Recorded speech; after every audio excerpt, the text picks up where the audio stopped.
Assalamualaikum warahmatullahi wabarakatuh. Saya Dia Putri Insani dengan NIM 1901120 dari kelompok 7 mata kuliah Psikologi Perkembangan. Di sini kelompok kami akan membahas tentang perkembangan fisik dan kognitif pada masa remaja dan dewasa.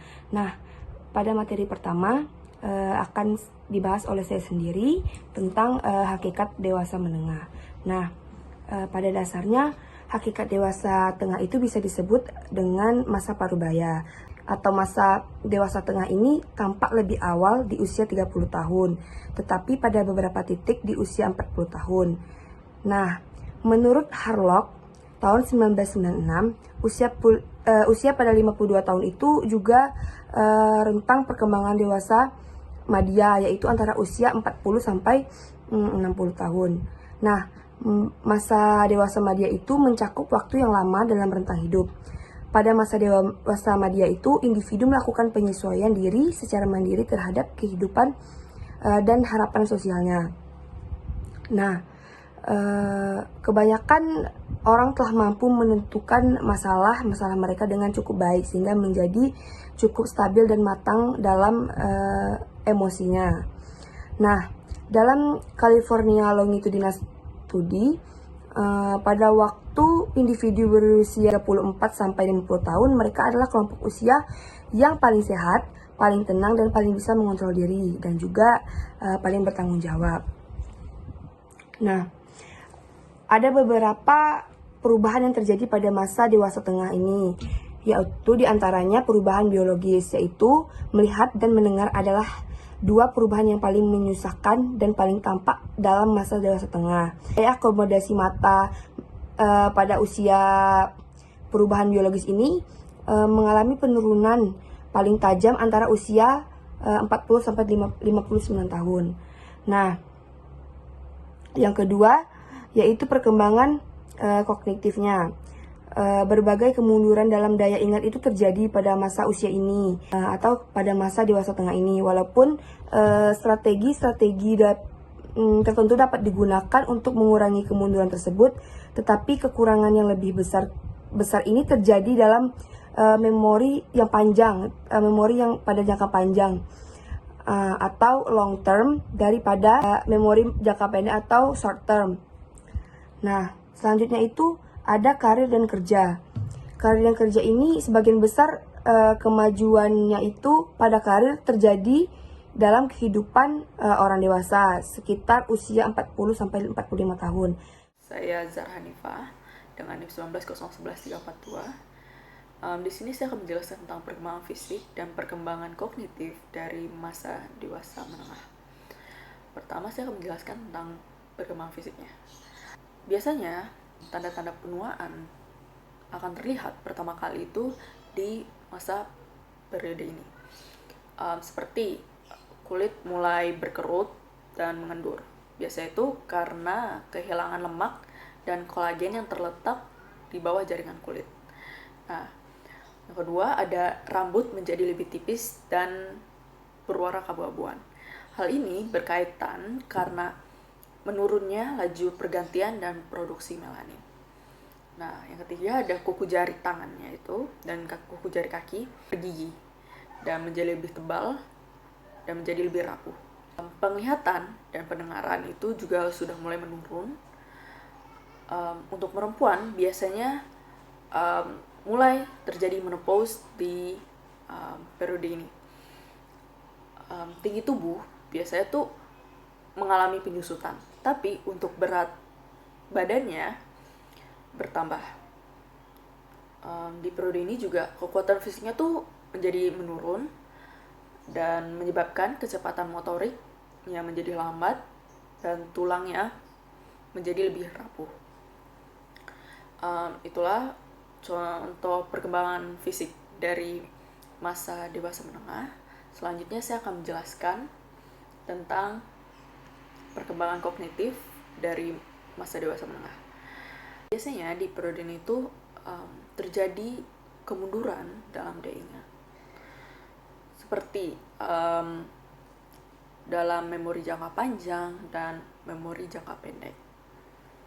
Di periode ini juga terjadi kemunduran ketika seseorang tuh ingin mengingat informasi yang baru diterimanya, atau ingin mengenali informasi yang biasanya jarang terpakai. Yang ketiga, ada akumulasi dari informasi dan keterampilan verbalnya biasanya terus meningkat. Dan di periode ini juga, kemampuan untuk melakukan penalaran secara abstrak itu mulai menurun. Seperti itu perkembangan kognitif dari masa dewasa menengah. Sekian dari saya. Baik, di sini saya akan menjelaskan mengenai materi tentang pekerjaan, karir, dan waktu luang pada masa dewasa menengah. Di lain sisi, perkembangan fisik ataupun kognitif yang berkembang, ternyata karir, pekerjaan juga mengalami atau mencapai puncaknya di masa dewasa madya ini. Saya membagi 3 pembagian materi atau 3 pembagian pembahasan mengenai pekerjaan. Yang pertama yaitu kepuasan pekerjaan, kemudian penyesuaian pekerjaan, dan bahaya pekerjaan. Dan selanjutnya nanti akan diteruskan mengenai waktu luang. Nah, yang pertama itu kepuasan kerja. Apa itu kepuasan kerja? Kepuasan kerja itu merupakan sesuatu yang kita capai sesuai dengan yang kita inginkan, atau bisa juga disederhanakan hasil yang memenuhi harapan. Terdapat berbagai faktor yang mempengaruhi kepuasan kerja. Kepuasan kerja itu yang pertama dipengaruhi oleh pemenuhan kebutuhan. Banyak sekali pekerjaan bila sudah memenuhi kebutuhan, maka kadang timbul rasa puas setelah dapat memenuhi kebutuhan.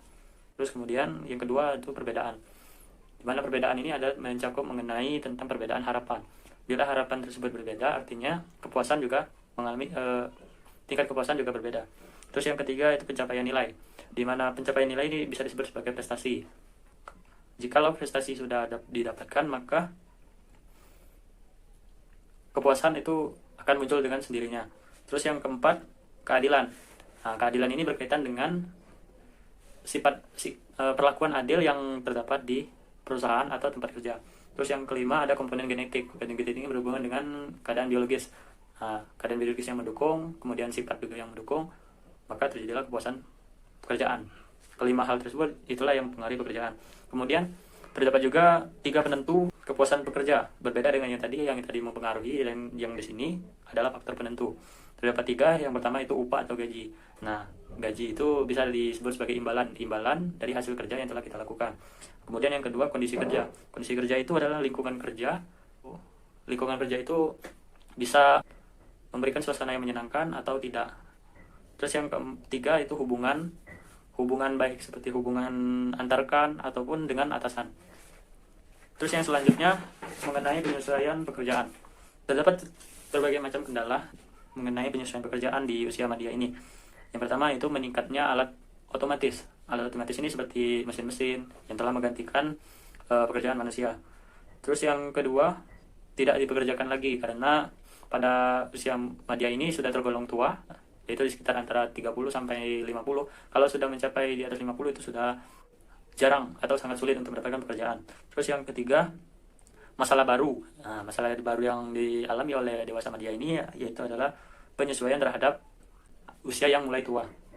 Nah, ketiga hal tersebut akan menimbulkan ketegangan emosional yang sangat kuat. Menurut Harlow, terdapat 6 perubahan kondisi kerja yang mempengaruhi pekerja di masa usia madya atau dewasa madya ini. Yang pertama adalah sikap sosial yang tidak menyenangkan. Maksudnya di sini adalah terkadang orang menganggap bahwa orang yang sudah berusia madya atau parubaya dianggap sebagai orang yang sudah terlalu tua untuk melakukan pekerjaan, sehingga para pekerja yang sudah masuk ke dalam usia madya berusaha mengikuti perkembangan zaman untuk bersaing dalam mendapatkan pekerjaan. Terus yang kedua, strategi perekrutan karyawan.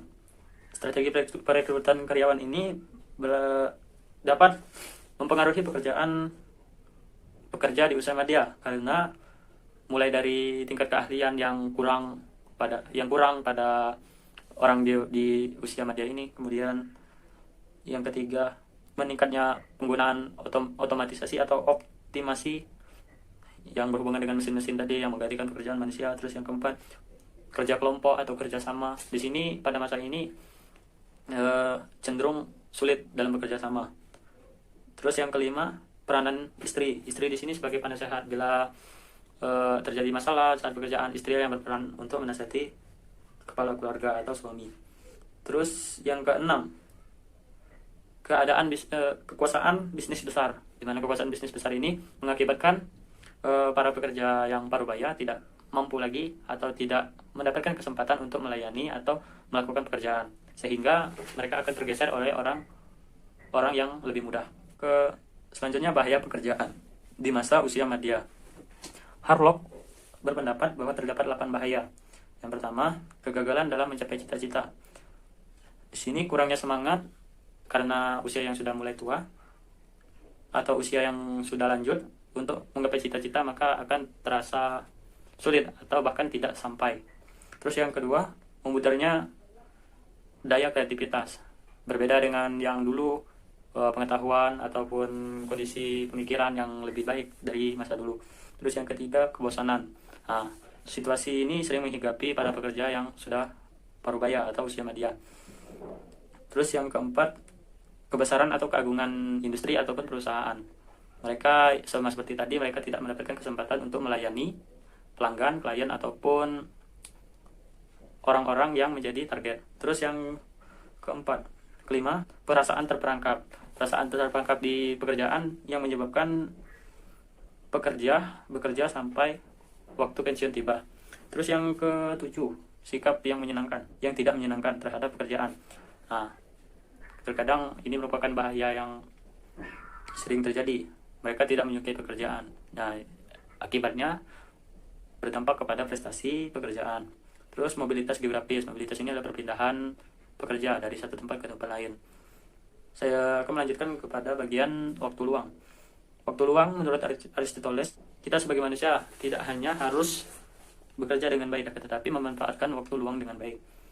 Menurut ahli perkembangan juga masa dewasa muda merupakan masa di mana pertanyaan mengenai bagaimana waktu seharusnya dimanfaatkan, dihabiskan, dan menetapkan prioritas.